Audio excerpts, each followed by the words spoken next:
banda de frecuencia modulada, te invita a escuchar Caleidoscopio de la Salud. Del Departamento de Enfermería de la Universidad de Chile, un programa que respeta la autonomía y apoya la decisión informada de las personas frente al cuidado de su salud y la de otros. 110 años a la vanguardia de los ciudadanos en la salud del país. Caleidoscopio de la Salud, todos los sábados a las 12 horas.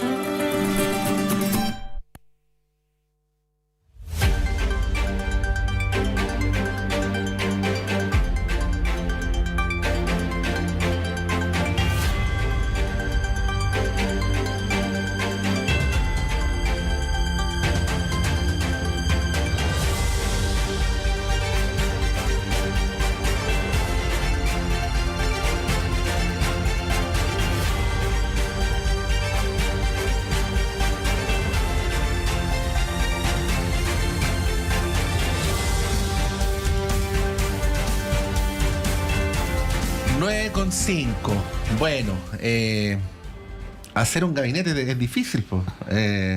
Es difícil. Están lo que uno desearía que ocurra, digo, en el lugar del presidente electo.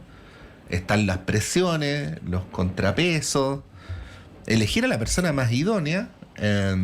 Y luego está que se entiende por idoneidad, ¿no? A propósito del ejemplo que planteaba Monse sobre el ministro de Defensa. Claro, seguridad. De seguridad, perdón, el ministro Cordero.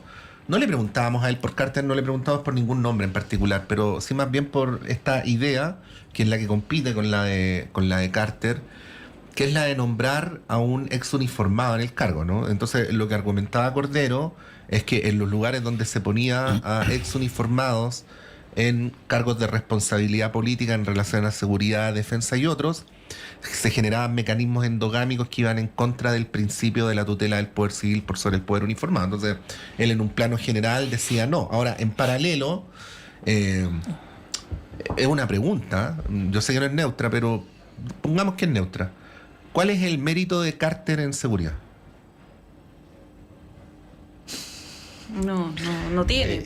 Pero además... O sea, yo deduzco que los narcofunerales, ¿no? O sea, los narcodemoliciones. Los narcodemoliciones. Claro, pero eso en realidad tampoco depende 100% del municipio, ¿no? Y además ocurre, en el caso de un ex uniformado, que tú tienes, en el caso de seguridad, tienes a la PDI y tienes a Carabineros y vas a tener a Gendarmería. Mira, yo puedo dar algunos datos, que además son antagónicos entre ellos. Yo insisto, a mí no me gusta esta idea de ojalá les vaya mal. No me gusta, porque hay un problema de país, de sociedad, de problemas reales.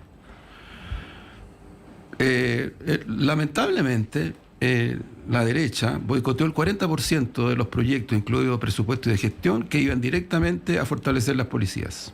Y lo boicoteó en el Parlamento.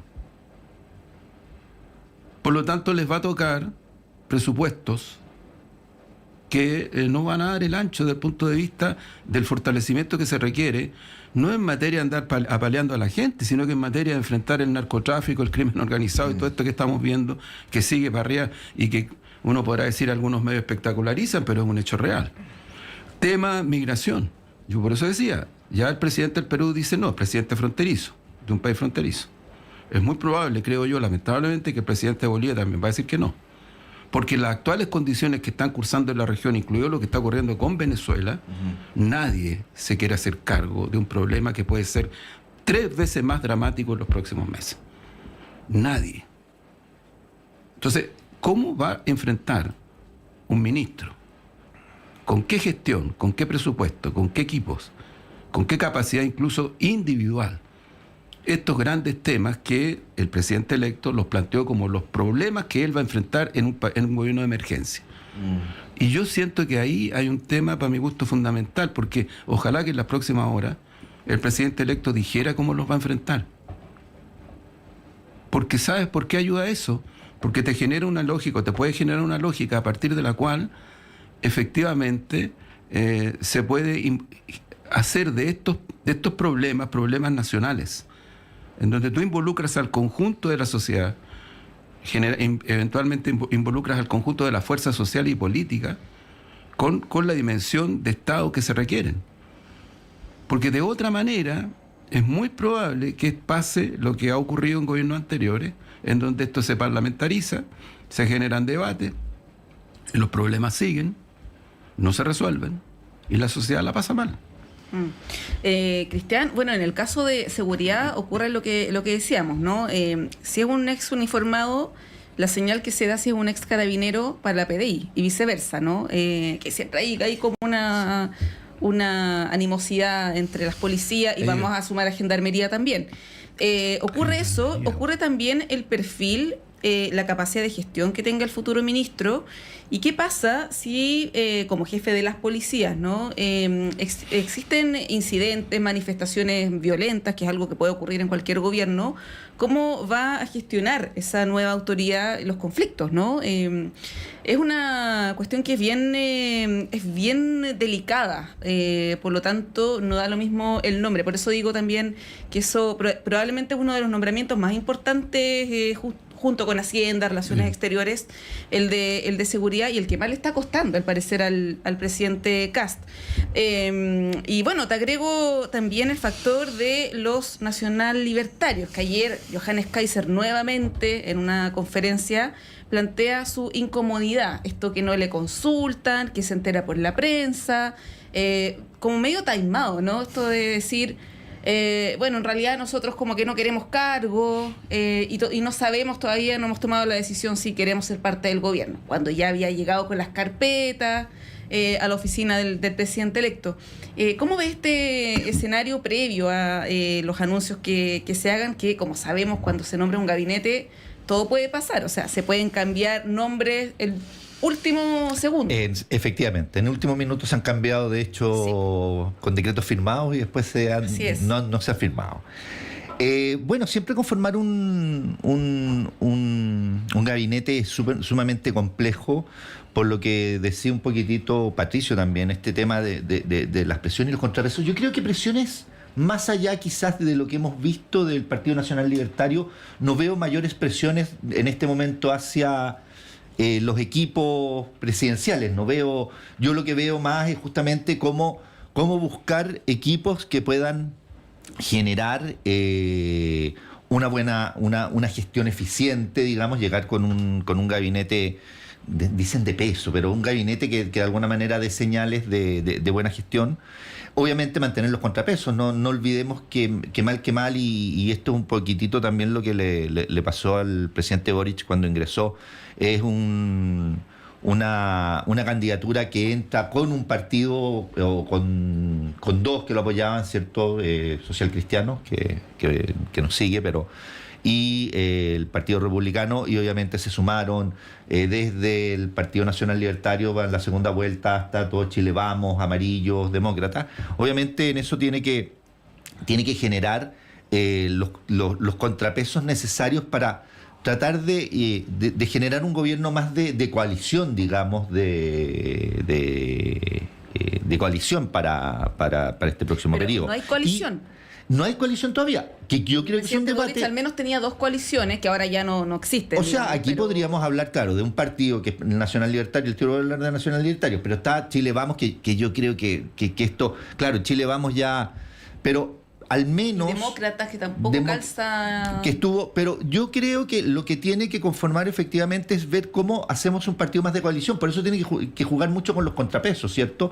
Y al menos lo que uno ve que no está con esta lógica de los anillos concéntricos y exteriores, sino que es una lógica más de contrapeso.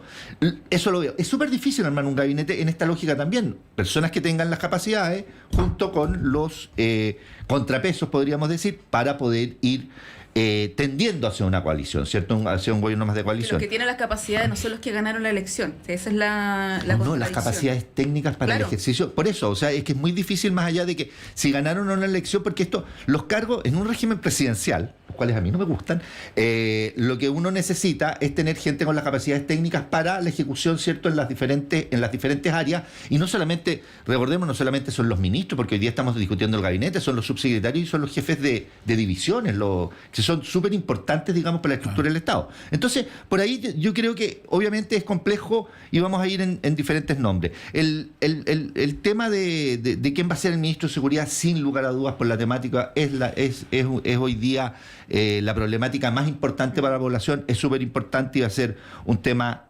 súper central.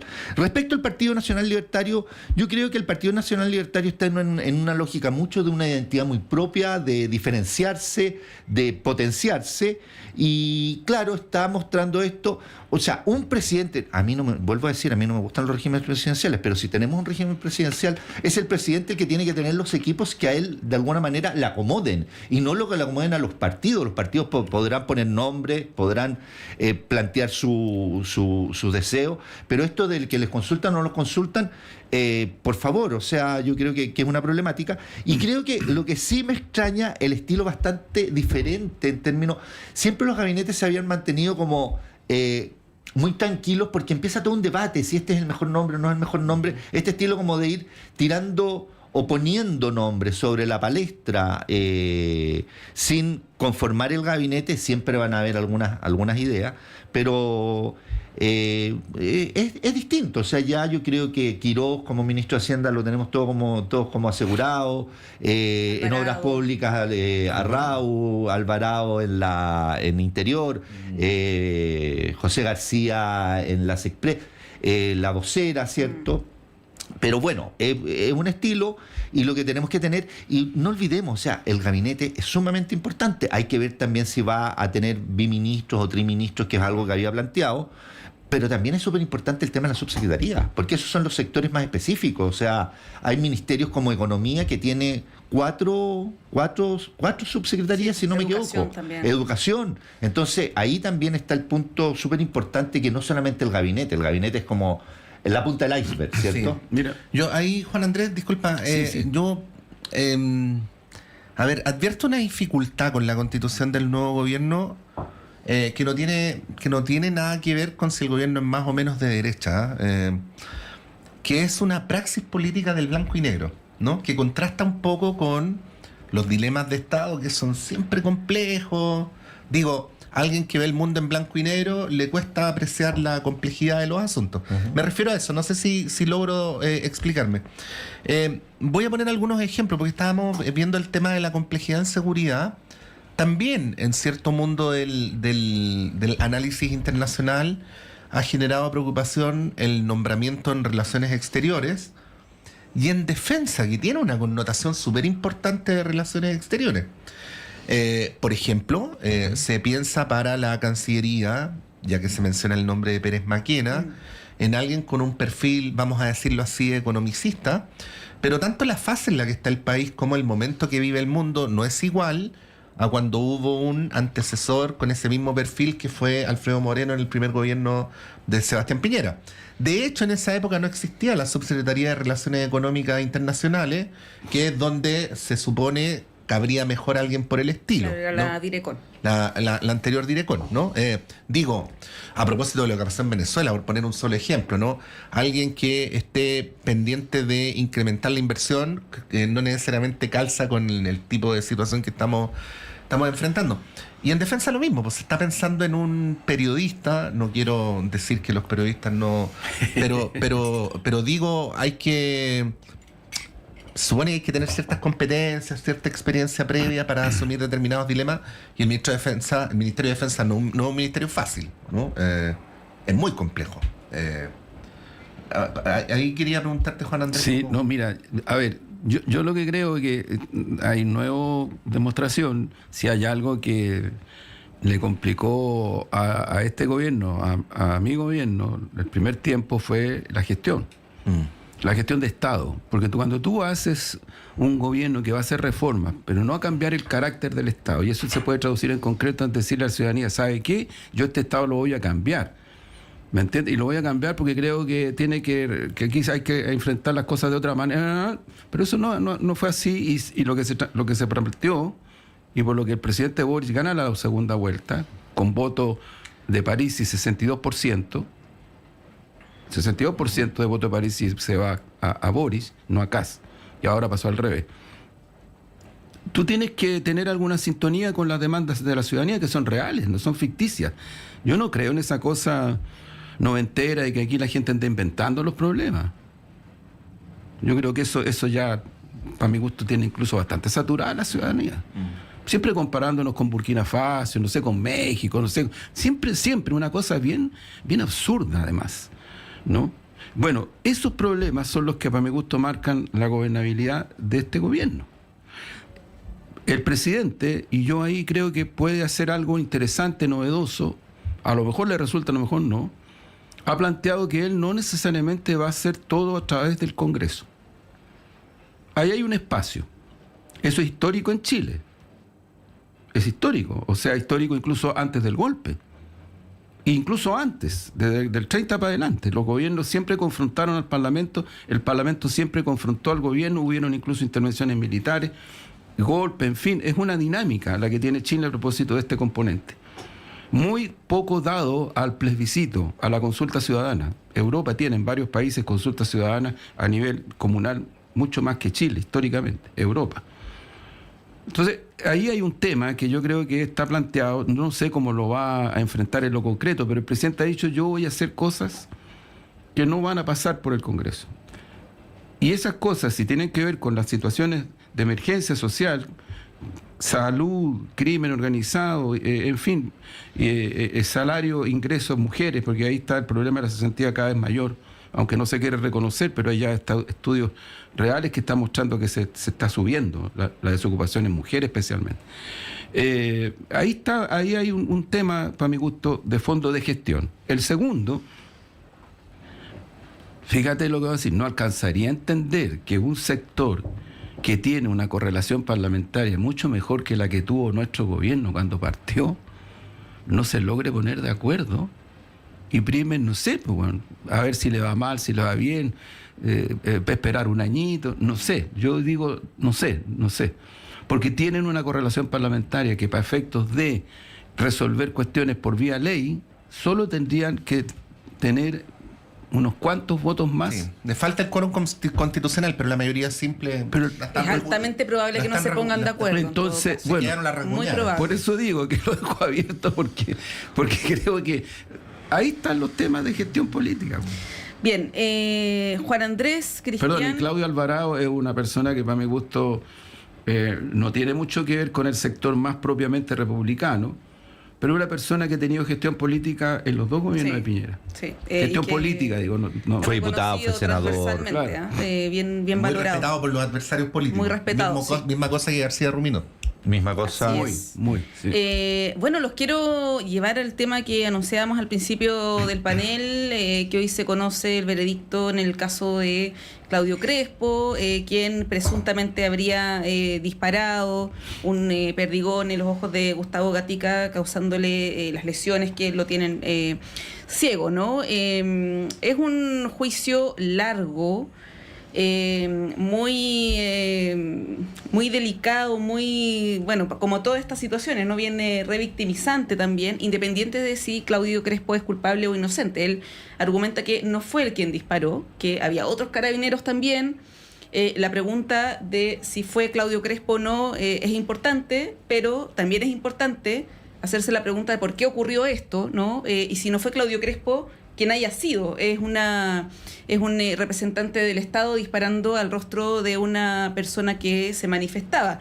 Lo otro que ha dicho la defensa es que Gustavo Gatica estaba cometiendo ilícitos, cosa que a mí me parece que no da lugar. No sé jurídicamente ahí cómo será, ¿no? Que por eso le dispararon. Claro, o sea, estar delinquiendo o lo que sea no justifica que un agente del Estado te dispara al rostro, ¿no? Además burlando los protocolos de la misma institución. Es un caso emblemático, Cristian, Juan Andrés, donde está a cargo la fiscal Jimena Chong, que ya tuvo una derrota con esta persona que inicialmente se decía que fue arrojada por el río Mapocho y finalmente se comprobó judicialmente que no. Y que nació apuntada desde la derecha, hablan de la fiscal octubrista, ¿no? Y existe esta caricatura respecto de ella, y claro, en caso de que se absuelva a Claudio Crespo, sería un golpe letal para el Ministerio Público y para este tipo de causas además, ¿no? ¿Cómo ves, Cristian? Bueno, y Claudio Crespo también ha sido una figura que se ha utilizado desde la derecha más extrema. Johannes Kaiser lo ha acompañado a algunas audiencias, ¿no? Hay una cercanía ahí con con Estuvo en la ese, proclamación con ese de mundo. Kaiser, Crespo. Estuvo en el cierre de campaña ahí en la comuna de Providencia. Sí, Cristian. Además, hay que decir, consejero del Instituto Nacional de Aquí Derechos voy a Humanos. hablar como analista y no como Sí, consejero, sabemos. porque... Siempre hacemos la salvedad. Sí, porque, Sí, viene porque con su- obviamente... Cristian viene con su chaqueta del INDH y la deja en el perchero que está allá. No, sí, yo puedo hablar como, pero cuando ya lo hemos discutido, no es un tema, en este caso somos querellantes, Así es. pero yo lo quiero ver más desde la visión de... A ver, yo lo primero, son sin duda casos difíciles, súper difíciles, donde sin lugar a dudas, y esto lo dijimos en el informe del 2019, hubo violaciones a los derechos humanos por parte de las fuerzas de orden y seguridad, numerosas, graves, y que obviamente nos hizo repensar también cómo eran los protocolos, cómo eran, inclusive el tipo de armamento. O sea, recordemos que el armamento que tenía Carabineros el 2019 era el armamento que se había comprado, todo el armamento que se tenía eran las políticas que venían desde el gobierno de Michelle Bachelet, ¿ya? O sea, no era...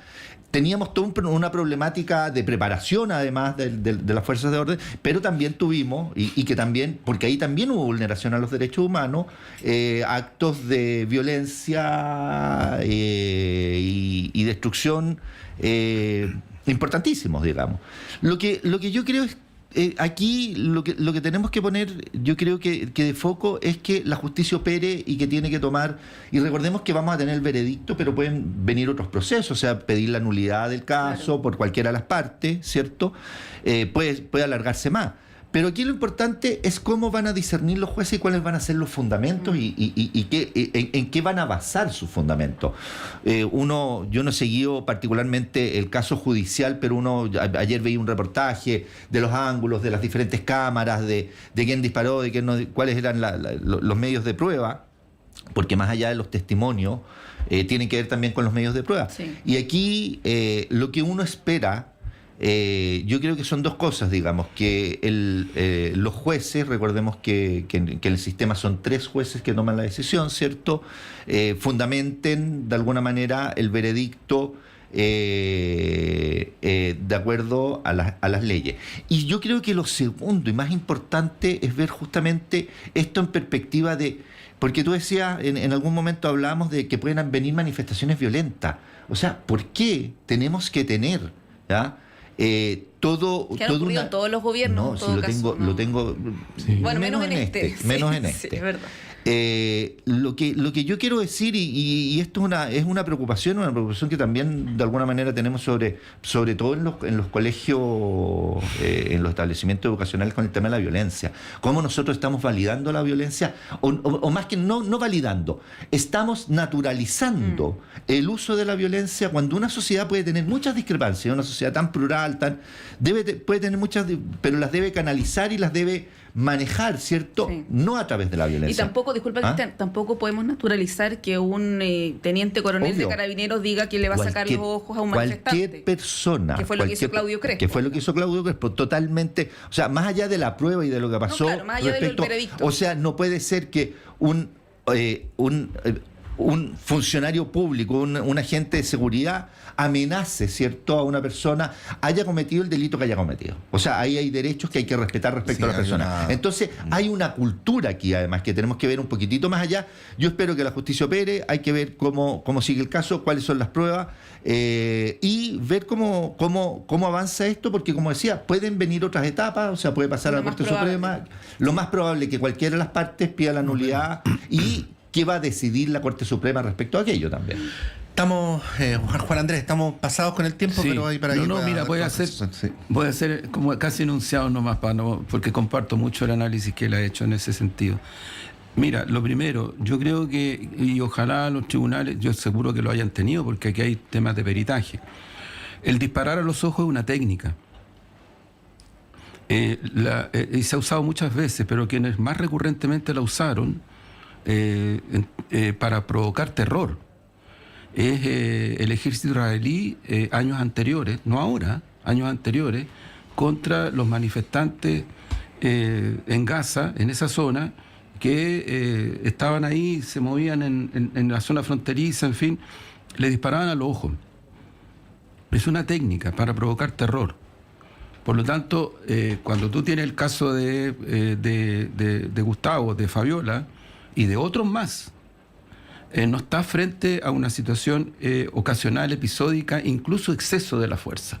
Está frente a una aplicación de técnica. Y eso yo creo que, peritaje, desde el punto de vista del peritaje, es posible comprobarlo absolutamente. Segundo, yo de verdad que admiro a Gustavo, porque Gustavo en estos días ha hecho una declaración que es que es fuerte a propósito de lo que está viviendo. Él ha dicho, yo no estoy en contra de la institución Carabinero. Aquí mi tema es que hubo un carabinero, un policía que hizo lo que hizo. Y creo que eso es re importante porque marca una situación muy fuerte desde el punto de vista del proceso mismo. Y lo tercero, algo conozco de protocolos policiales, no solo ahora. Mi padre fue coronel de carabineros antes del golpe. Hay una cierta condición de lo que son los protocolos y el honor policial. Yo creo que el oficial acusado, lo peor que podría hacer es empezar a echarle la culpa a los otros policías. Eso es muy terrible. Lo que pasa es que hay dos cosas que conviven, ¿no? Una es esta verdad judicial, quién cebó a Gustavo Gatica. Claro. Pero lo otro es que fueron más de 400. Sí, es que espérate, pero es que en este caso... De hecho, en medio internacional hablaban de epidemia, porque no se explicaban tantas Lo que pasa es que en este caso en concreto, en el caso de Gustavo, lo que hay son pruebas fácticas que demuestran de que hubo orden y hubo acción por parte del oficial Crespo. Directamente. Incluso otros carabineros subordinados a él le preguntan. Entonces, esta es la situación concreta, así como también no hay ninguna fundamentación fáctica que muestre que Gustavo estaba en esas manifestaciones utilizando alguna expresión de violencia. Todo lo que se muestra, porque es una persona que estaba ahí pacíficamente, como muchas, y que le llegaron los disparos. Sí, como la mayoría, hay que decir. Eso es, claro. Bien, tenemos que cerrar en un ratito más, de pasadita a las 10 de la mañana vamos a conocer este veredicto con todas las reacciones y, como dice Cristian, un proceso que ha sido largo y que promete seguir siendo largo en todo caso. Juan Andrés Lagos, muchas gracias por acompañarnos esta mañana. Muchas gracias. Cristian Pertusé. Muchas gracias a ustedes, feliz de estar acá. Que tengan excelente día. Nosotros nos vamos a una pausa y a la vuelta está Diana Porras con ustedes.